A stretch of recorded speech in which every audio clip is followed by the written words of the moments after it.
Moi ben, pois imos empezar a última sesión destas jornadas, que creo que están a ser ben interesantes. O primeiro que quería dicir é que se antes tivemos unha presentación na que podemos ver que, como diría Salazar, ou como se dicía nos tempos de Salazar, Portugal non é pequeno. Entón era un mapa de Portugal con todas as colonias en África, e realmente non era pequeno. Pois Suíza non é pequena, aínda que o pareza, non é pequena. E cando falamos da emigración, e da emigración galega, pero non só galega, pois Suíza é moi importante, pero tamén por outras moitas cuestións é moi importante. Para o tema da Igrexa é importantísimo, para o tema da Igrexa Católica. E onte falabas de Friburgo, do Friburgo de Suíza, que temos o perigo de confundir o Friburgo de Suíza co Friburgo de Alemanha, porque os dous son centros intelectuais de referencia e universidades moi potentes, pero Friburgo ten para a Igrexa Católica, despois da Primeira Guerra Mundial, pois un think tank aí que está pois cerca de Xenebra e, polo tanto, para os católicos da Universidade de Friburgo, pois supoñen un centro de referencia intelectual moi importante. O primeiro que teño que dicir é que para min é un placer presentaros o profesor Luís Calvo Salgado, a quen non coñecía realmente, a quen, pois tiven a mala sorte de non coñecer ata onte. E a verdade é que ademais de un excelente conversador, como puidemos a comprobar, pois vou dicir aquí algo do seu currículum que, como todos sabedes, é moito máis grande que o que eu diga, pero doutor pola Facultade de Filosofía e Letras pola Universidade de Zurich, actualmente traballa como xerente do Instituto de Historia da Arte, aí é pouco, de Historia da Instituto de Historia da Arte, soa moi ben iso. O seu traballo como investigador centrouse na historia das migracións na Idade Moderna e Contemporánea, temas sobre que publicou 3 libros e numerosas comunicacións en congresos nacionais e internacionais. Na actualidade ocúpase das migracións e dos medios de comunicación no século XX, escribe unha monografía sobre a migración galega en Suíza entre 1960 e 1990, é coautor da Historia del Instituto Español de Emigración e de Telerevista y la Transición, un programa de la televisión suiza para emigrantes españoles, 1973-1989. É coeditor con Itziar López Will e Vera Swisswiller do libro Migración y exilio españoles en el siglo XX. Editou o dossier Emigración, exilio y emociones, xunto con Concha Laganuño e María José Fernández Vicente, na revista Investigaciones Históricas. Ademais de todo isto, isto está a dicirlo un vigués, pois é un coruñés enorme. Entón, benvido, todo teu. Bueno, oh, en primeiro lugar, moitísimas gracias por esta presentación tan cariñosa e fantástica. Moitísimas gracias por poder voltar a Santiago, que como un lugar da nostalgia para min, porque estudiei aquí nos anos 80, aínda que xa non están todas as librerías que había, vexo que ti me vas orientando de por onde encontrarei as novas librerías. Gracias pola gran acollida, gracias por todo o que puiden aprender nestes días, e agora vou intentar contarvos un pouco. Como me dixeron que non sei da cultura galega, a lingua oficial e o galego, pois me vou permitir, porque vades entender todo, entre o portugués, o galego, o italiano, entendémonos moi ben. Non a vou facer en alemán, non vos preocupeis. Se hai algunha verba en alemán que me saiba unha explicar, vai ser todo moi comprensible, pero como dixo hoxe Víctor, se vou demasiado a presa, pois non dubidedes en facerme lembrar que teño que ir máis lentamente. Vou facer unha pequena introducción, sobre todo para explicar que cando me preguntaron por vir aquí, pensei, pero eu tanto material sobre as misións católicas non teño, porque na miña investigación me centrei máis no papel do Estado ou no papel das asociacións ou no papel dos medios de comunicación, pero a Igrexa en sí non é o obxecto de traballo máis fundamental que teño. Entón, o que sí que encontrei foi a posibilidade de retomar investigacións de investigadores suizos que sí tomaban este tema como un centro do seu interese, e iso axudoume moito. Entón, foi unha boa oportunidade para voltar as investigacións e lelas con máis detenimento. Entonces unha gran parte, o sea, a primeira parte vai ser unha especie de resumo do que é a situación bibliográfica respecto ás misións católicas españolas. Hai tamén moitísimo máis sobre as italianas, porque a italiana é realmente a gran emigración en Suiza. Hai tamén algo sobre Portugal, pero aí creo que tanto como en Francia, como hoxe aprendín de ti, non creo que haxa. Pero bueno, vamos ver o que vai habendo das españolas. E hai, sobre todo, bueno, despois entrarei xa na parte, digamos, que son o que eu pretendo aportar, que son algunhas entrevistas que fixen tanto cun misioneiro, un capelán, que era de orixe galega, pero que unha persona moi central me pediu que mantiñera sempre no anonimato o seu nome, morreu desgraciadamente, manterei sempre o anonimato, pero era unha persona moi central dentro do movimento de católicos que foron evolucionando, que foron, digamos, cara a posicións críticas co réxime. E despois tamén cunha catequista, porque me parecía moi interesante o que falábamos onte, o papel das mulleres, non? Entón entrevistei a unha catequista hai uns 15 anos que me contou toda a súa vida e non vou recoller máis que as partes relacionadas coa religión. Pero, sobre todo, na introdución querría facer referencia a dúas investigacións que son fundamentais para o que vou contar, que é a tesina dun historiador da Universidade de Friburgo que se chama Javier López España.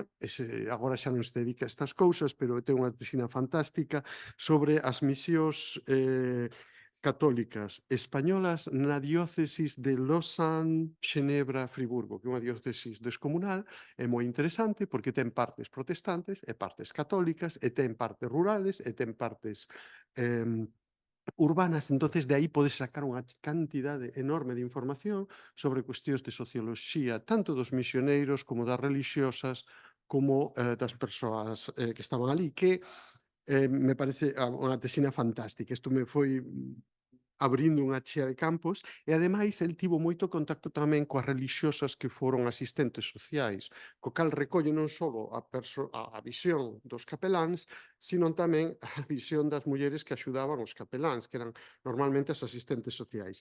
E despois outra tesina moito máis posterior, esta tesina dos anos 90 de Javier López España, outra tesina dos últimos 15 anos de Susanne Schmidt sobre a misión católica española en Berna, que é unha tesina moi interesante tamén, pero que se centra realmente na capital. Aí hai unha comunidade católica galega moi importante, e hai tamén unha cousa moi importante que eu sei polas entrevistas que fixen con eles, é que é unha cidade un pouco, sempre me lembra, a min a Coruña lembrame a Zúrich, e Zúrich lembrame a Coruña, podía lembrarme a Vigo tamén. Pero non hai esteleiros en Zurich. E despois, Santiago lembrame a Berna. Primeiro porque hai soportais, porque é unha cidade bella con soportais, entonces chove moito tamén. É unha capital, pero unha capital que non ten a forza económica do país. O sea, a forza económica do país está en Zúrich, igual que aquí está noutros sitios. En cambio, si hai a forza política é dunha densidade administrativa apabullante, porque se un quere facer carreira política en Suiza, ten que ir a vivir ali. Entonces, moitos galegos instalados na capital, en Berna, tiveron fillos que foron ás escolas públicas, casi toda a escola é pública en Berna, e esta xente fixo moitas veces na segunda xeración carreiras importantes dentro da administración pública suiza, son altos funcionarios suizos hoxe en día. O sea que hai unha segunda xeración moi integrada no alto funcionariado suizo. Isto me parece interesante. E ven casi toda deste grupo de inmigrantes católicos, sobre todo, bueno, católicos, de inmigrantes galegos que se instalaron en Berna. Que ademais é un pouco parecido ao que pasaba en París, reducidísimo, claro, porque en Berna hai unha parte da cidade onde viven os políticos e unha parte onde viven os diplomáticos. Entre esas dúas partes hai moitos postos de traballo para limpar. E os galegos e os portugueses dominan prácticamente todo o ámbito da limpeza, todavía hoxe ali. E ademais os ámbitos como venta de produtos e de todo isto permite unha serie de conexións coa burguesía que en realidade é unha burguesía funcionarial, pero alta funcionarial. E toda esta xente entra en gran parte a traballar logo, despois, na segunda xeración, en ámbitos funcionariais do Estado Central Suizo, cousa que é imposible se estás en Zúrich ou en Xenebra, onde vas ter outro. Hasta para que vos fagades unha idea da importancia da comunidade galega en Xenebra, o hasta hai uns meses alcalde de Xenebra é do Partido Verde e chámase Alfonso Gómez Cruz, é de Corme, da Costa da Morte. É un dos políticos máis importantes do Partido Verde suizo, é un home que é carismático, é un líder, é un home impresionante, traballou durante máis de 20 anos na Cruz Vermella Internacional como economista, estivo en Sudán, estivo en Irak e estivo na antigua Yugoslavia. Despois voltou, fíxose, digamos, casi digamos que a súa carreira foi despois casi como contable da Cruz Vermella Internacional en Xenebra e hoxe un día decidiu pois adicarse á política local, pero claro, un nivel alto porque chegou a alcalde de Xenebra. Entonces, isto é un pouco a comunidade, é dicir, hai ás veces situacións, non? O sea, unha comunidade como a de Berna pode chegar a traballar na segunda xeración no ámbito do Estado Federal, outra comunidade como a de Xenebra ten xente moi brillante que está nas institucións internacionais, lideradas aí en Xenebra pola Cruz Vermella Internacional, pero que despois dan o salto á política local ou cantonal. Isto parece interesante. Bueno, voltemos agora a un pouco o que é a historia desta comunidade.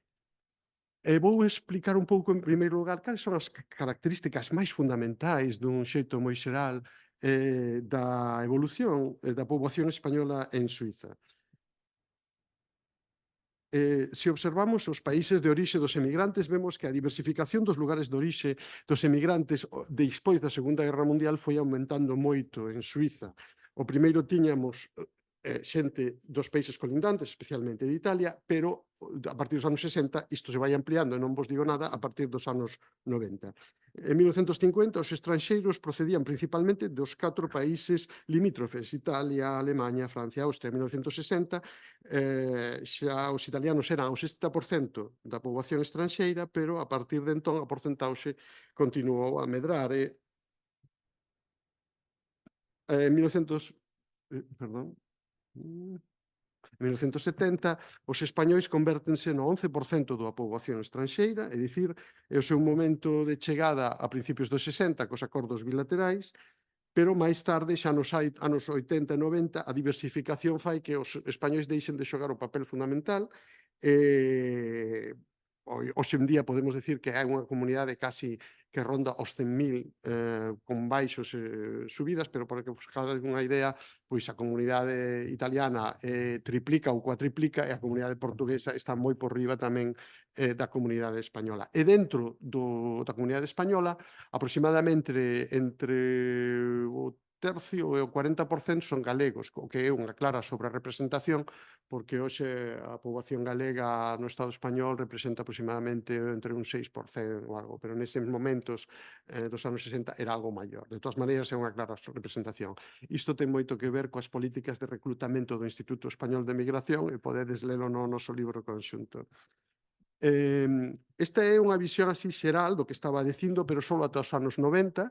Vemos que hai un crecemento ata a crise do petróleo e que coa crise do petróleo baixa, porque o que se fixo foi exportar o paro, é dicir, había un sistema de saisonnier, de temporeiros, e cando chega a crise do petróleo, se di, bueno, pois non se renova o ano que ven, estes señores se quedan en Galicia, Yugoslavia, onde sexa, e a nós non nos cargan, de maneira que non hai paro prácticamente en Suiza a partir de 1973, porque o paro queda nos países de orixe. Pero isto vai se recuperando despois cara aos anos 80. Aquí temos a evolución dos traballadores con permisos temporais, é xustamente o que viña dicindo, pero agravado, porque se vemos a evolución dos temporeiros, vemos claramente que ata os anos 73 vai subindo, co baixón o que se fai é exportar o paro, é dicir, aquí non vamos ter tanto traballo ano que ven, así que non lle renovamos a xente, e quedan no seu sitio. É un sistema de temporeiros moi distinto ao sistema de temporeiros francés, porque claro, aí vemos xa outros ámbitos, por exemplo, a vendimia aquí se trataba de temporeiros que viñan traballar basicamente aos hotéis, aos Alpes normalmente, un traballo de temporada de ata 9 meses, pero isto permitía prescindir dos dereitos sociais da xente porque non se podían establecer, non podían traer as súas familias, unha chea de inconvenientes. E tamén na construcción. A temporada, no inverno, péchase porque é demasiado fría, entonces 3 meses para casa e despois voltar. Si miramos como é a distribución por idade, vemos que esa época é a época de xente nova que ven, moitos máis homes que mulleres, pero logo, nas épocas posteriores, hai a reagrupación familiar, que a diferencia de Francia non foi nada doada, porque así como Francia, como nos explicaba onte María José, quere por razóns que explicou moi ben a María José, quere traer familias, sobre todo da Península Ibérica, non é o caso de Suiza. A idea é o Gastarbeitersystem, é dicir, aquí que veñan, pero que vayan. É dicir, que ninguén se crea que se pode quedar aquí. Entón, hai todo un sistema represivo para evitar reagrupación familiar. Se nos fixamos cales son os ámbitos, pois vemos que basicamente, o sea, a diferencia de Alemania, Suiza é que Alemania é unha sociedade moi industrial, de industria pesada, isto non existe en Suiza, é unha sociedade de servicios xa dende os anos 60, pero claro, a industria todavía existe, de todas maneiras non ten un peso. O que si ten é un peso fortísimo o ámbito da restauración, dos hoteles e demais, é a construcción. É unha cousa moi importante que son tamén a construcción de embalses. Isto é impresionante porque o 40% da enerxía xenerada en Suiza ata hoxe, dende a Primeira Guerra Mundial como maneira de manter a neutralidade é auga nos embalses. Entonces se construen uns embalses descomunais nos Alpes e xa vos podedes imaginar quen os construe, os italianos, basicamente. Son temporeiros italianos e a isto engádense tamén os da construcción de Galicia, de Portugal, etc. Pero Portugal, polas razóns que explicou Víctor, chega moito máis tarde porque hai ese retemento por parte de Salazar. Se nos vamos ás profesións, é o que digo, esta construcción e hostelería, perdón, pero aquí non, a construcción e hostelería é o que máis chama a xente, non? E despois, se miramos por onde está a xente, isto é moi importante para a cuestión relixiosa, porque Suiza, como vos vou explicar, está dividida entre católicos e protestantes. Hai unha guerra a mediados do século XIX, que é unha guerra que nos libros de historia amablemente se describe como unha guerra entre conservadores e liberais, pero en realidade é unha guerra entre católicos e protestantes. E a partir de aí esta guerra é moi pequena, moi corta, pero marca as estructuras políticas ata hoxe en día, porque a partir de aí xurde a Constitución de 1848 e dáselle nos ámbitos políticos no que sería en España o Senado, dáselle unha sobrerepresentación masiva ás zonas rurais, que son as zonas católicas, é dicir, funciona máis ou menos como a política galega, é dicir, aquí un voto en Lugo é 3 veces ou 4 veces menos importante que un voto dun señor na Coruña. Un voto en Ourense é 3 ou 4 veces máis importante que un voto en Vigo. Entonces, este sistema en Suiza está moi arraigado, pero é para a defensa das minorías, e a defensa das minorías son as minorías católicas, que impoñen isto frente ás cidades liberais protestantes. E onde van os españois en xeral? Pois normalmente as cidades e non ao mundo rural, porque se van ao mundo rural acaban vendo que se vive moito mellor nas cidades e acaban indo ás cidades.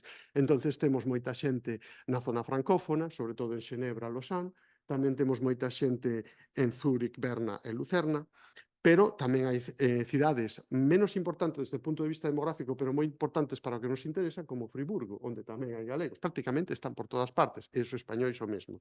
E se collemos os portugueses, é unha tendencia moi similar, solo que uns anos despois.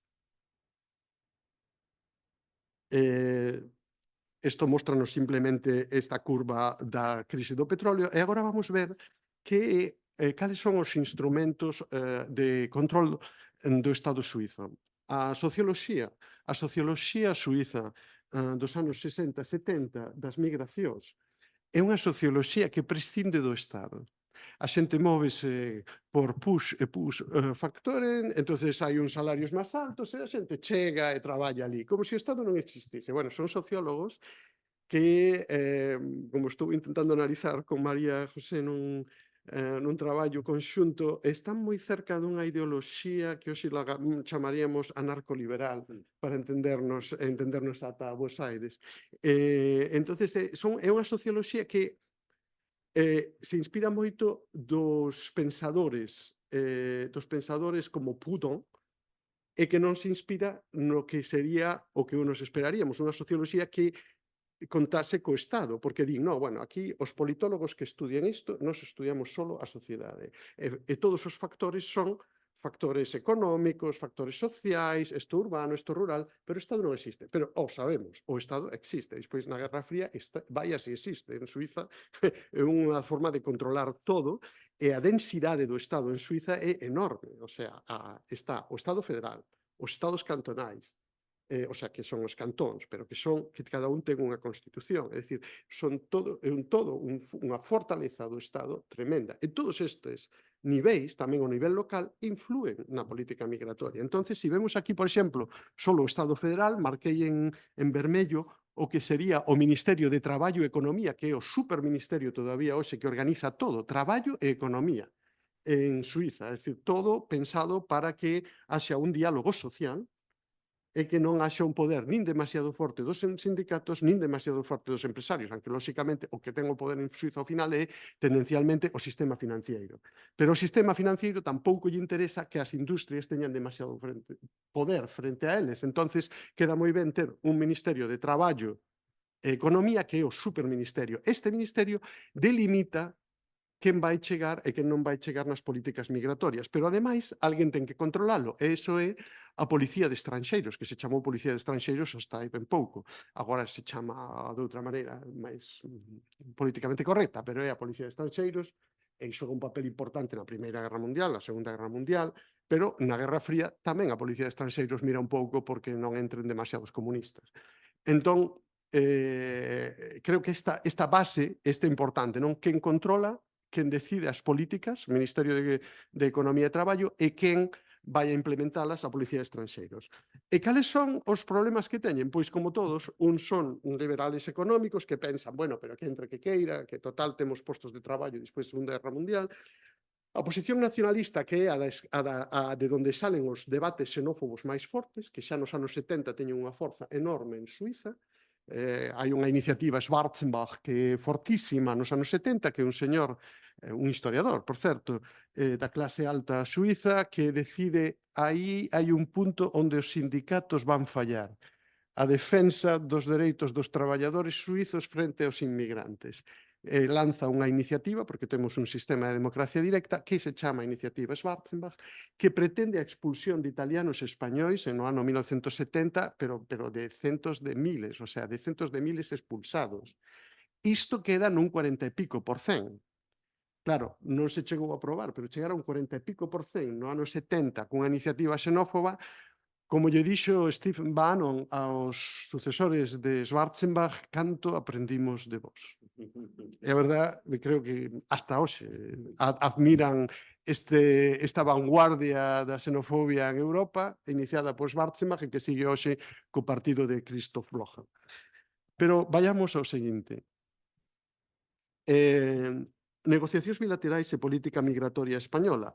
Temos aquí outro actor fundamental, se miramos o punto de vista español, que é o Estado español, e o que falábamos onte hoxe do Instituto Español de Migración, unha serie de cambios radicais que se dan a partir da chegada dos tecnócratas aos gobernos españois, que xa non é autarquía, sino que o que estamos falando é dunha promoción da emigración dende as instancias do Estado. E para iso se crea o Instituto Español de Migración cunha visión da economía que se corresponde xustamente cos plans de desenrolo. É dicir, aquí hai unha chea de xente no campo que non está producindo, hai que leválos como se estuveramos na Inglaterra do século XVIII, hai que leválos ás cidades para que produzan. Se non collen todos en Barcelona, Bilbao e Madrid, poden ir perfectamente a Europa e mandarnos divisas. Estou resumindo, pero esta é a idea de moitos dos economistas desta época e, de feito, o que se fai.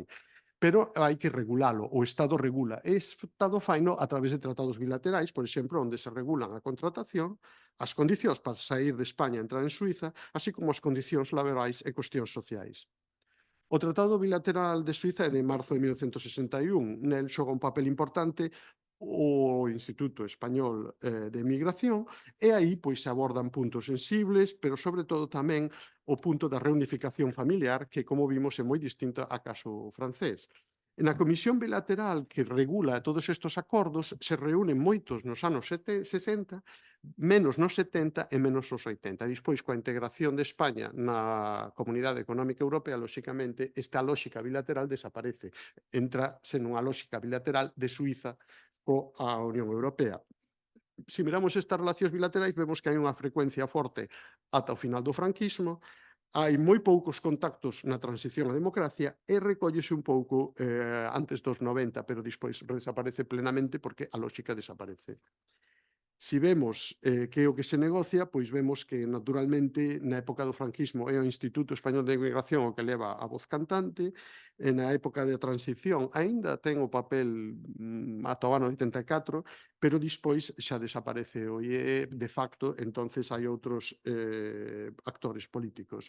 O papel do Instituto Español de Migración é, polo tanto, fundamental, é un instrumento do Estado español, pero non estamos falando desa desaparición do Estado, estamos falando de políticas estatais que están coordinadas entre dous Estados. E agora vemos un pouquiño a xente, isto saqueino da emisión Telerevista, que é unha emisión que despois de 10 anos de buscala encontramos nos fondos, non no arquivo, senón nos fondos, nos sótanos da televisión do Ticino, puidemos facer un libro, Moisés Prieto, con Chalanga e máis eu, sobre tal. Entonces, levaba anos lendo sobre os agregados laborais, sobre todo isto, de repente vía as imaxes desta xente, así que me facía ilusión que vexades tamén vos. Isto é moi típico da representación pública dos agregados laborais. Este señor era un falangista, Mario Jiménez de la Espada, que estivo ali hasta incluso entrada a democracia, e a presentación é moi típica, non? A Espasa está detrás, eles son o saber, eles explican o mundo, eles explican os tratados bilaterais, o xornalista pode facer preguntas, pero o agregado laboral non só eh, é o Estado, ele tamén o saber, non? Porque está aí cos libros detrás e tal. E despois xa vai cambiando a cousa a través da democratización, xa vemos que van cambiando as casas, incluso a maneira de presentarse dos altos funcionarios do Instituto Español de Migración, empezan as barbas, as gafas, a Espasa desaparece. Hai negociacións bilaterais onde xa pois veñen xente máis preparada para facer este tipo de cousas que non teñen nada que ver coa falanxe. Pero logo cos Partido Socialista chega un momento así, cara aos anos finais, onde hai xa un desaparición do Instituto Español de Migración e hai tamén xente. Neste programa informábase directamente na televisión suiza das negociacións. Por exemplo, das negociacións bilaterais. Isto era moi importante para a televisión suiza ter un programa en español onde se lle dera información, porque a televisión española non o daba, claro. Os medios de comunicación tampouco. Había o mesmo para os italianos, pero para os italianos había non solamente un xornal de noticias, senón unha cousa que recordan todos os italianos en Suiza, que era unha hora per voi, e que era unha cousa en colaboración coa RAI, onde había música todas as semanas, podías seguir os cantantes italianos de moda e tal, pero bueno, eso para os españoles non chegou. Pero por lo menos teñamos noticias de que pasaba coa comisión bilateral. Sempre cunha cousa moi seria, moi de época así de a presentación e tal. E aquí vemos un dos últimos, xa non se chamaban agregados, chamaban conselleiros laborais en Berna. Pero bueno, esta era a xente que negociou este tema, que foi un tema, desde o meu punto de vista, moi mal negociado, o da reunificación familiar, porque eles aceptaron para conseguir mandar xente fora todo o que o Estado italiano xa non aceptaba nos anos 60, é dicir, a reunificación familiar, se non se permite, pois non se permite, e que xente vaya para lá e traballe, e xa está. Isto para os católicos era un problema desde o punto de vista ideolóxico, porque claro, o Estado pode decir a reunificación familiar non nos interesa, o que nos interesa son as divisas, pero para a idea de familia dos católicos isto plantea problemas, non? Tanto dos católicos suizos como dos católicos españois. Todo isto se regula e vemos que hai pois negociacións que se centran moito nestes problemas. Vou pasando un poquiño para que non... E hai un dos temas máis tristes que nesta época empezase xa cun problema que é o dos nenos escondidos, que son familias que non teñen dereito a estar cos nenos ali, e que os esconden na casa. Pero isto é unha barbaridade, diríades vos. Bueno, pois é unha barbaridade que pasou durante moitos anos, tanto con nenos italianos, con nenos españoles, con nenos portugueses, con nenos yugoslavos, e o Estado deu agora en encargo un informe a historiadores da Universidade de Neuchâtel que están encargados de ver cal era a magnitude de todo isto, e están facendo unhas investigacións moi importantes, creo que é importante. Hai tamén un vídeo que se pode ver online, se poñedes Versteckte Kinder ou en francés non se chaman nenos escondidos ou agachados, como se diría en galego, sino se chaman les enfants Les enfants du placard. O sea, se poñedes Les enfants du placard, vedes este vídeo, que é un vídeo do sindicato Unia, onde se entrevista a españois, italianos que fixeron esa experiencia, non? Les enfants du placard, justement. Bueno, esta é unha investigación que está en marcha. Eu estuve hai pouco unha reunión con eles, me pareceu moi interesante o que están conseguindo, pero claro, isto xa plantexaba problemas todavía máis graves desde o punto de vista da ética religiosa, o sea, como se demostra que estás facendo unha política migratoria humana se non lles permites nin que teñan os nenos ali e incluso os persigues, porque si vemos, por exemplo, aquí, este é un exemplo deste grupo que me cederon amablemente, a nivel de Neuchâtel, por exemplo, hai un grupo que está estudiando solo para Neuchâtel, todos estes eran os que controlaban non solamente dende o punto de vista da policía de estranxeiros federal, sino no Departamento de Policía Cantonal, e a policía local tiñan que controlar si había nenos nas casas. Iban ás casas, miraban se había nenos, e se había nenos pedíaselles que os mandasen para o país de orixe. E isto todo regulado polo mercado do traballo a través do Ministerio do que eu falaba, pero tamén no nivel cantonal, porque é un país federal, e no nivel local. Si miramos, por exemplo, un informe do xefe de Policía Cantonal do Departamento de Policía de Neuchâtel, vemos aquí que nos di o problema que lles planteaba. As xentes locais informannos a miúdo de que os mozos estranxeiros, na súa maioría fillos de traballadores temporeiros, asisten ás escolas públicas a pesar de non ter o dereito legal a residir no noso país. Resúltanos moi difícil facerlles entender que os seus cónxuxes e fillos deben abandonar Suíza. De feito, os pais consideran que os seus fillos obteñen automáticamente o dereito de residencia en canto son ingresados na escola. Pero non era así. Por exemplo, na prensa vemos que había tamén unha serie de artigos sobre estes temas, este só unha pequena cita. É unha tarefa ingrata para a policía. Aquí o xornalista ponse no lugar do policía, que pobriño, claro, ten este problema de ter que explicar a esta xente. Claro, non estou falando irónicamente, pero é bastante tráxico todo isto, non? É unha tarefa ingrata para a policía a que moitas veces se lles chama a intervir. Cada caso que chega ás súas mans adoita estar moi preto dunha traxedia humana. A policía consciente diso, pero hai unha lei que se esforza por cumplir. E cada ano, uns 30 estranxeiros do cantón están sometidos a unha orde de expulsión coñecida aquí como saída controlada. Non é todo isto, en definitiva, a consecuencia dun estatuto que non satisfece ninguén? Falan aquí do Estatuto de Temporeiros, que era un estatuto brutal dende o punto de vista dos dereitos, dos non existentes dereitos sociais. Algúns requisitos deste estatuto animan aos estranxeiros a elixir o difícil camiño da ilegalidade con todas as nefastas consecuencias que isto supón. Ademais, poñen a policía e a moitos empresarios nunha situación delicada, cando menos. Bueno, isto era a realidade coa que se encontraban, por exemplo, as persoas que viñeron facer as misións católicas. E vamos entrar aquí con exemplos que eu collín sobre todo desta tese maravillosa sobre a diócese de Lausanne, Xenebra e Friburgo, porque me parece que é fantástica para ver unha serie de temas de como estaba explicado o problema desde o punto de vista das misións católicas españolas, e farei referencia tamén algunhas veces á misión católica de Berna para cuestións máis xerais. Son as dúas millor estudiadas moi a fondo. E agradezo moitísimo aos autores que me permitiran ver, naturalmente, estas informacións. Suiza está formada por 6 dióceses, situadas directamente baixo a autoridade da Santa Sé. Trátase das dióceses de Sion, Lugano, Saint-Gall, Tours, Basilea e Lausanne, Xenebra e Friburgo. A diócese de Lausanne, Xenebra e Friburgo foi o lugar de residencia do maior número de residentes españois. En 1974 había máis de 50.000 na diócese, porque normalmente chegaban a través de Xenebra, polos trens, o francés era máis fácil que o alemán, e o primeiro en instalarse así, pero había traballo dabondo tamén, o que representaba o 44% dos emigrantes españois residentes en Suiza. Ese mesmo ano había uns 38.000 na diócese de Basilea, que é xa zona alemana, pero moi cerca da fronteira francesa. E case 20.000 na de Coira. Coira, Cur, en realidade, Coira é moi pequeno, está nos Alpes, pero a diócese de Coira é realmente a que depende de Zúrich. É dicir, Zúrich é unha cidade enorme, protestante, pero non pode ter bispo, entre outras cousas porque se nega desde, a pesar de que hai esta convivencia constitucional, non se aprobou nunca que se puidera ter un bispo católico na cidade de Zúrich. Entonces, o bispo católico de Zúrich está nas Alpes, en Coira. Isto é moi importante para entender tamén Suiza. Entonces, o bispo de Coira, diredes, pero por que falas tanto do bispo de Coira e do bispado de Coira?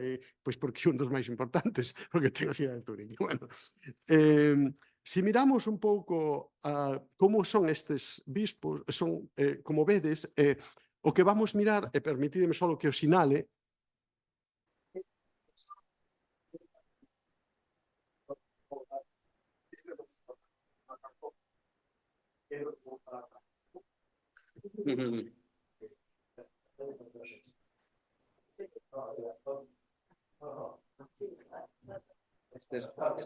Agora sacou. Este é o bispo de Basilea, que por razóns históricas da Idade Media é todavía con dos moi grandes, pero que non abrangue realmente demasiada poboación. Este é o bispado de Cur, nas montañas, pero que chega a Sur Azul. Aquí está a poboación. Despois temos Lugano e Sion. O máis importante que vamos a falar é, o sea, a poboación está en esta parte, que vamos a falar sobre se o que vemos é cal era a distribución no século XIX de católicos e protestantes, vamos ver que é prácticamente a que é hoxe, porque temos unhas partes que aquí están marcadas en verde, que son as protestantes, e tamén, maioritariamente protestantes, non é que solo haxa, pero quero dicir, pero hai outras que son maioritariamente católicas. Perdón, dixen ao revés. As verdes son as católicas e as que son de color naranxa ou máis ou menos marrón son as protestantes. Esta é a distribución.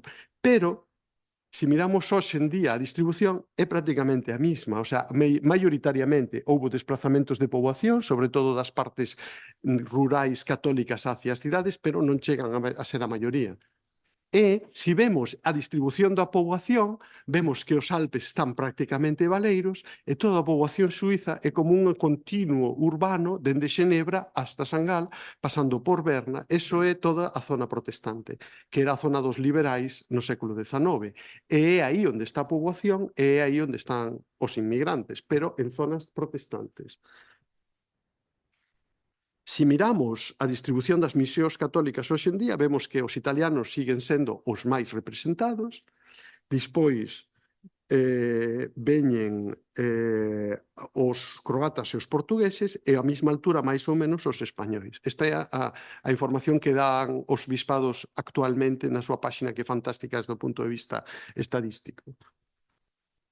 E se miramos o que pasaba nos anos 70, 60, aquí vemos que o número, proporción dos católicos estranxeiros por diócese é un pouco o que viña dicindo. Están distribuídos, basicamente, isto está sacado das tesinas das que veño de falar, están distribuídos basicamente nas zonas de fala francesa, nas zonas urbanas, e tamén teñen unha presencia importante nas zonas urbanas de fala xermana. Cal é o problema? Pois que, bueno, por exemplo, nesta zona francófona, o peso de Xenebra é importantísimo, cidade protestante, o peso de Lausanne, cidade protestante, e o peso de Friburgo é pequeno, pero Friburgo, desde o punto de vista intelectual, xoga un papel importante nesta organización das misións católicas. E no ano 63, pois sabemos que tamén se vai distribuindo esa poboación nas cidades protestantes dentro da propia diócese.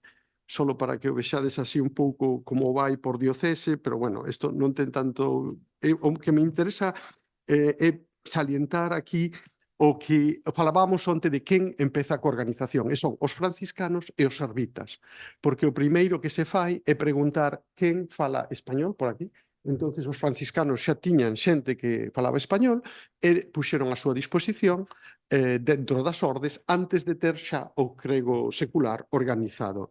Isto mostra que non había unha planificación, sino que se xurdía como resposta a un problema, é dicir, que ten xente que fale español, pois os franciscanos e os servitas. Por favor, axúdenos nas cidades con este grupo. Ademais, vemos que hai diferencias importantes nese momento, entonces hai unha maneira de reclamar que haxa cada vez máis cregos seculares españois e se crean unha serie de redes de misións. Aquí tedes uns cantos datos sobre isto. No que se ve é que, digamos, o máis importante é que se mirades o último, vedes que hai moi poucos cregos por número de traballadores nas zonas protestantes. E isto que vou intentar agora explicar. A pesar de que sería os sitios donde máis se necesitaban, a cuestión era quen debería financiar as misións. Isto que falábamos onte tamén para Bélxica, para Francia. E a financiación era unha cuestión complicada porque dependía do estatuto xurídico da Igrexa Católica en cada cantón. Cada cantón ten unha constitución propia. Hai cantóns que recoñecen o estatuto xurídico da Igrexa Católica, hai outros que non. Naturalmente, os protestantes teñen menos interés en recoñecer o estatuto xurídico de todas as igrexas posibles, por haber. Entonces, iso que supón que non se lles vai dar tantos cartos para o financiamento como as igrexas recoñecidas. Por exemplo, un cantón pode recoñecer unha iglesia protestante e non a Iglesia Católica. E recibe esta iglesia máis cartos por estar recoñecida con estatuto xurídico. Isto foise cambiando ao longo do tempo, pero nos anos 60 era moitas veces así. Para que os fagades unha idea, houve unha votación en 1973 sobre un artigo da Constitución que xa viña do século XIX, que era a prohibición de ter xesuítas en Suiza e a prohibición de permitir novas ordes en Suiza, 1973. Isto foi unha votación que creou malestar, porque en moitos católicos e protestantes dicían, bueno, este é un artículo anticuado, hai que cambiálo, non se pode prohibir que veñan xesuítas aquí. Isto provocou non unha guerra religiosa, pero sí unha alteración grave da comunicación entre as comunidades protestante e católica, porque moitos protestantes votaron en contra de que se permitise a chegada dos xesuítas, porque había todavía esa imaxe de poder estranxeiro, meténdose polos intersticios do poder, falando coas élites. Entonces, houve unha votación, eliminouse en 1973, pero no debate creouse un sentimento moi desagradable, non? Para que vos fagades unha idea. E a verdad é que nos casos en que ao principio os cantóns non estaban dispostos a aportar tanto, xa o Instituto Español de Migración iba, pero despois xa isto se foi regularizando e o financiamento, a pesar da diversidade cantonal, se foi pasando cada vez máis a competencia dos cantóns e tamén con a axuda de Cáritas ali onde o cantón X ou Y non estaba disposto a aportar tantos cartos. Desta maneira había como un sistema compensatorio federal a través de Cáritas e outro sistema cantonal propio onde o financiamento si estaba baseado na idea da xurisdicción do propio cantón e do recoñecemento xurídico da Igrexa dentro do cantón. Si vemos estas diferencias xurídicas e os cambios, veríamos que normalmente se vai evolucionando cara a un recoñecemento xeral de todas as igrexas, non?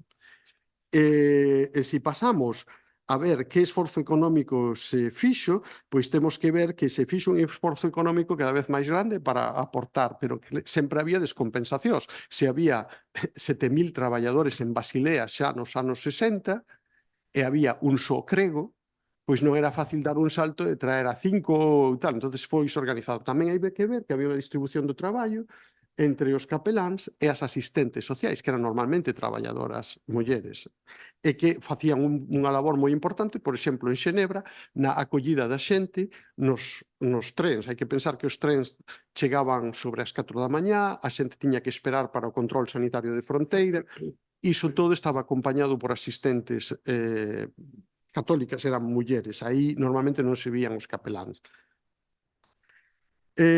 De que actividade estamos falando cando falamos? Estou un pouco lonxe para ver, espera un momento, se non sei se como... perdona. Estou...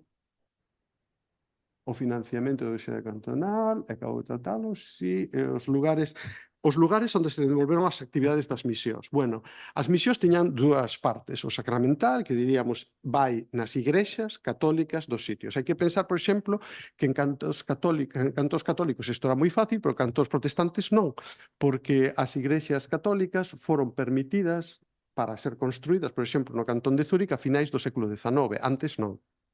E a partir do século XIX, nas cidades protestantes, cando se empezan a construir igrexas católicas nas aforas, os católicos queren facer procesións. E aí vívense situacións casi de Belfast, porque unha cousa é que che deixen construir unha igrexa e outra cousa é que che deixen ocupar o espazo público con símbolos religiosos. Entonces, os traballadores protestantes salían ás rúas para impedir o paso das procesións católicas nas zonas protestantes de traballadores. Isto estamos falando principios do século XX. Naturalmente, isto rebáixase, prácticamente, igrexas sí, procesións, por favor, non. Eso en Friburgo, Lucerna, nas zonas católicas, todas as procesións que queirades. Se queredes, vades ali, está todo cerca. Pero nas zonas protestantes, menos procesión, todo máis tal. Porque os católicos din, pero por que non? E os protestantes din, nós non facemos procesións. Nós non ocupamos os espacios públicos desta maneira. Entón, aí hai tensións. Pero o que quería decir, as igrexas sí están a disposición, as igrexas católicas dos católicos, pero as igrexas teñen un espazo máis marxinal nos cantós protestantes que nos cantós católicos. Nos cantós católicos tedes catedrais fundamentais, fantásticas, están a disposición de todos, pero nas igrexas, nas zonas protestantes, son pequenas igrexas, nas aforas da cidade, normalmente, e sabendo que non se poden organizar procesións. Isto é moi importante, a relación co espacio público. Bueno, entonces pasamos despois a ver que se facía, non? Porque tamén había as oficinas. Claro, unha cousa é os sacramentos, que se vai ás igrexas, pero outra cousa é o labor de asistencia social. E as oficinas era outra cousa que había que financiar e para iso precisábase de medios económicos que tiñan que poner tamén os cantós. As actividades, pois as actividades eran un pouco o que acabo de explicar agora, é dicir, basicamente, perdón, isto, actividades das misións católicas españolas, aquí. Perdón, hai unha que me falta, que non logro ver aquí, pero bueno, explícovolo simplemente. Isto é extraño, teño aquí as actividades, bueno, é igual. Vou explicarlo así, non é tan importante seguir o texto. O que quero dicir, as actividades é basicamente o que estábamos facendo, non? Por unha parte, a celebración dos sacramentos nas igrexas, por outra parte, asistencia social. Pero se nos preguntamos que tipo de xente eran estes capeláns, de onde viñan, nestas tesinas encontramos informes bastante interesantes sobre a, digamos, xeografía religiosa. Dentro da España daquela época hai unha España, digamos, máis de práctica religiosa e máis de identidade religiosa. Dice que normalmente a España do norte é de práctica religiosa e a España do sur é de identidade religiosa. Que quero dicir isto? Se nos fixamos nas procesións de Semana Santa, todo o mundo pensa en Sevilla. Pero se vemos cal é a frecuencia de asistencia a misa en toda España, vemos que no norte hai, nesa época, e aínda hoxe, unha maior frecuencia de asistencia que de Toledo para baixo, e incluso de Doiro para baixo. O sea, é paradigmático. Isto influe tamén no tipo de capeláns. O capelán que viña do norte estaba pensando a xente ven a misa. O capelán que viña do sur non contaba tanto coa misa, pero mellor lle gustaba máis facer unha procesión. Xa falamos suficientemente das procesións e que é mellor manter as cousas no seu sitio. Entonces, había como, dentro do catolicismo español, diferentes versións da práctica, non? E iso depende, porque iso depende tamén do que eles queren ao chegar ali. Non é o mismo vir de Jaén e chegar a unha comunidade en Basilea que vir de Lourenzá, unha aldea ou un sitio aí en Lugo, onde un xa sabe máis ou menos o que hai. E a xente de Lourenzá é que está ali en Basilea. Entonces, pois eles nin esperan procesións dese estilo, en cambio un señor de Sevilla o mellor sí que esperaría, pero bueno. Entonces, de onde ven esta xente e que tipo de xente é? Unha das cousas que máis interesa é que, bueno, moitos dos que veñen son da parte norte, dos que veñen a Suiza son da parte norte, como por outra banda os emigrantes eran tamén da parte norte. E dispois o que vemos é que estamos falando xa casi nesta época maioritariamente de clero secular, xa non estamos recurrindo a franciscanos e servitas, sino un clero secular, isto xa organizado a partir das instancias que xa se mencionaron para España e tamén da Conferencia Episcopal en Suiza. Pero se miramos, por exemplo, de onde viñan, pois vemos que maioritariamente pois normalmente viñan máis do norte e despois hai algúns do sur, pero isto vai desaparecendo, non? O que pasa é que despois temos outras características, por exemplo, a idade. Chegamos aos anos 60, aos anos 70, entonces temos que ver un pouco a demografía do crego español. Na Guerra Civil hai un baixón, pois pola Guerra Civil, pero despois da Guerra Civil hai xente nova que vai a ser confirmada, que vai ser crego, pero estos son os dos anos 60 que chegan ali, son xente nova, esta xente nova, pois claro, ten unha actitude frente á vida distinta, ademais, se a eso engadides que vais chegar ao Concilio Vaticano II, esta xente nova no marco do Concilio Vaticano II é a que vai chegar ali a facer as misións. Os cregos seculares máis abertos, en realidade, aínda que hai de todo, pero vamos, a situación sociolóxicamente bastante aberta. Se miramos de todas maneiras que frecuencia hai, vemos que moitos chegan e vanse rápido. Isto é unha táboa que mostra con que frecuencia se quedan, por exemplo, en Xenebra, Friburgo e Lausanne. E vemos que moitos, despois de 2 anos, se van. De 4 anos se van. E moitos cambian. Ou cambian de sitio, ou se cansan, ou xa ven que aquelo non é o que eles pensaban. Moitos chegaban pois de aldeas do mundo rural, chegaban a Xenebra, a Lausanne, e vían que aquelo era moitísimo traballo e un traballo moi diferente ao que tiñan que facer, por exemplo, no mundo rural español. Algúns gustoullos, outros non, e despois hai toda unha evolución ideolóxica tamén de cara a ir, digamos, máis hacia o asistencialismo social. E despois tamén temos algúns que teñen conflictos cos seus superiores, tamén algúns que pensan isto non é a miña vocación, eu vou no deixar, isto é importante para entender que moitos deles acabarán sendo asistentes sociais xa fora do sacerdocio, pero dentro da Igrexa Católica. E, finalmente, pois que tamén hai un ambiente en xeral de que hai cambio tanto na sociedade española como na sociedade suiza. Se vemos, por exemplo, o tema das actividades, vemos que moitos deles, os máis tradicionais, danlle moita importancia aos sacramentos e os outros máis importancia á asistencia social. Se nos planticamos que é o que desanima a xente, os que falan desto din, bueno, hai un 10% de xente que ven á igrexa, non moito máis. Hai certo anticlericalismo que eles notan. Hai tamén unha mentalidade hedonista, din, unha mentalidade de consumo, que eles non vían no mundo rural, pero que aquí, cidades como Lausanne, Xenebra, bueno, tampouco era extraño que nun contacto cunha sociedade urbana deste tipo se desenrolase iso que les chamaban mentalidade hedonista. E despois había tamén certo desinterese e indiferenza frente ás cuestións religiosas. E tamén, eles decían, a xente sentíase liberada do marco social do país de orixe. Todo isto iba un pouco deixando tal. Se vemos o número de bautismos e de casamentos, vemos que a partir do 73 baixa moito, pero a razón está máis ben en que hai este baixón de traballadores españois a partir da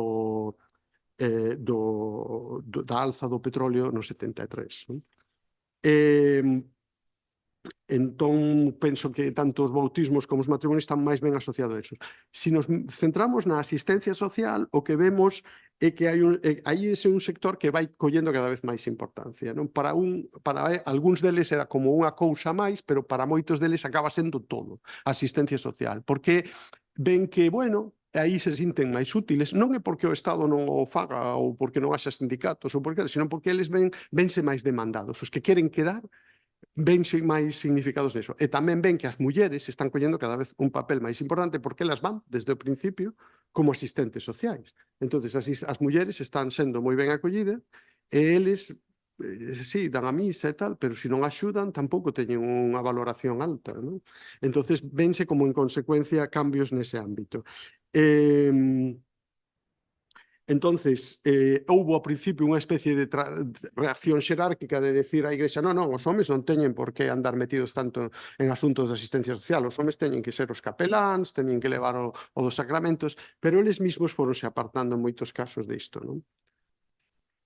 E se vemos xa a principio dos 70 como vai cambiando a cousa, vemos que hai, digamos, como unha evolución cada vez máis forte entre o principio dos 60 e os 70. Digamos, o que fun describindo é un cambio que se dá, sobre todo, paralelamente ao Concilio Vaticano II e tamén a ese tipo de evolucións que se dan en España.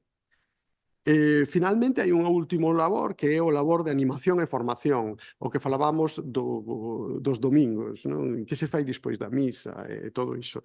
Entonces, esa é unha terceira actividade na que non hai demasiados cartos para iso, pero que aí sí que ás veces se colabora co Instituto Español de Migración, pero cara aos 70 os emigrantes xa van desenrolando unha actitude cada vez máis antifranquista, entonces é moi peligroso decir, bueno, isto está subvencionado por o Instituto Español de Migración, así que dixen, nada, aquí non vamos falar nada máis do Instituto Español de Migración a partir dos 70. Incluso hai problemas graves porque moita xente empeza a manifestarse políticamente e temos que, bueno, no franquismo hai, digamos, unha etapa marcada coa colaboración, digamos, ata principios dos 60 e despois unha etapa polo rexeitamento a principios dos 70. Como exemplo, podo vos dar que houbo momentos de verdadeira tensión, por exemplo, cando a principios dos 70 un crego en Xenebra recaudou cartos para a xente que facía greves, folgas en Ferrol, en 1972, había unhas folgas fortísimas en Ferrol, houbo mortos, o sea, houbo persoas que foron asesinadas nas rúas en Ferrol. Este home dixo, vou recargar cartos para isto. O cónsul chamou a policía de estranxeiros e o señor foi detido ao salir da igrexa. Aí xa non estamos falando de non querer colaborar ou decir isto foi subvencionado por o Instituto Español de Migración, aí hai un enfrontamento xa forte entre cregos que se están identificando con a situación da xente represaliada nas zonas de orixe dos emigrantes e o cónsul que se cree que se pode solucionar todo mandando a policía a pedir que non se recaude para... En realidade, podían recaudar porque lles dera gana, pero bueno, era a maneira de reaccionar. E aí eso se vai apartando e afastando cada vez máis, e chego xa ao final. Non me vai dar moito tempo a falar destas dúas persoas, pero querría falar dunha das publicacións máis importantes que houbo dentro, digamos, do cristianismo socialista de Suiza, que participaron tamén capeláns de orixe galego e de moitas outras partes.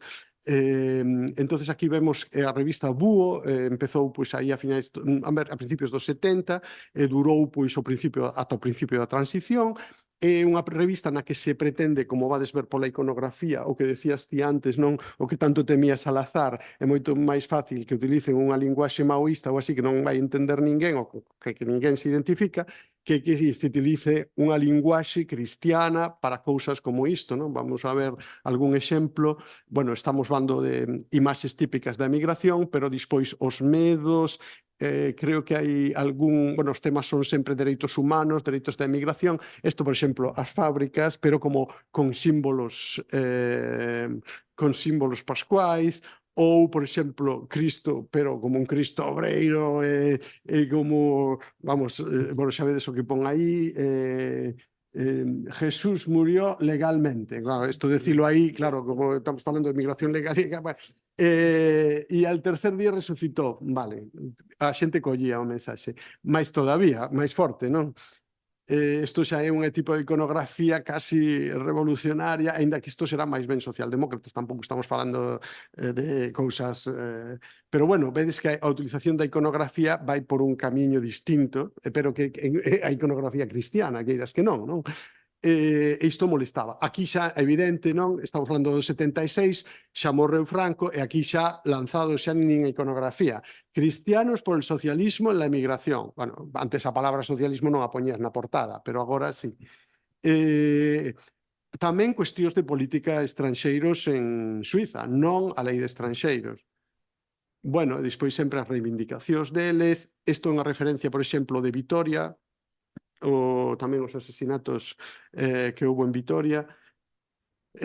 Como vedes, había sempre referencias, pero eran cunha parte. E, só para rematar, estes dous estudios que fixen foron dúas entrevistas, unha cun capelán, que me contou como el chegou moi convencido dende unha parroquia de Lugo e se foi vendo pois nunha basilea con 7.000 personas, que había que facer outras cousas, que non era só dar misa, que había que entender o país, que había que poñerse da súa parte nos momentos de reivindicacións. Ademais, é un home que conta moi ben, era un home fantástico, entonces contoume toda esta historia, e despois chegou un momento en que se decidiu a deixar o sacerdocio, casou, e dedicouse á asistencia social, pero sempre moi vencellado á Igrexa Católica, pero xa dende esta evolución é unha entrevista nada máis, pero esta evolución fixo moita xente, tamén en España, pero quero dicir, pareceu... E despois entrevistei a unha misioneira, bueno, a unha catequista, non unha misioneira, unha catequista, porque me parecía interesante tamén o papel das mulleres, non? Como dixeches ti en Bélxica. E a misioneira fai unha evolución un pouco diferente. La chega, ao principio, ela está enamoradísima do seu marido, contoume toda a vida, o enamoramento, para ela foi fantástico, coñeceu un galego que estuvera en Australia e sabía inglés, entonces ele era o rei do mambo ali, porque realmente era un home moi coñecido na comunidade, porque era porteiro nun dos mellores hotéis de Xenebra, non? Entonces conseguía postos de traballo para a xente, tal, era a súa muller. Tiveron un fillo, estaban felicísimos, pero el morreu moi cedo, e foi a partir da morte do marido que ela empeza a ir máis á igrexa, que ela empeza máis a buscar o tal, e decide a facerse catequista. Entonces ela, o sea, digamos que me parece que é como xusto ao revés que o capelán. O capelán chega moi convencido e vai se afastando un pouco, cada vez menos, e ela chega e co tempo vai vendo a necesidade de participar dunha maneira, entonces faise catequista, empeza a facer cousas, unha muller pois moi, digamos, moi típica do tipo de emigración que había do sur de Galicia e tal, pero que se vai interesando cada vez máis por ese papel e que explica a súa vida en función desa transformación a partir da morte do seu marido. E nada máis.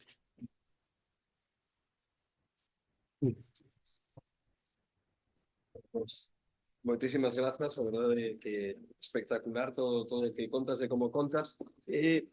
Imos pasar xa directamente á seguinte presentación,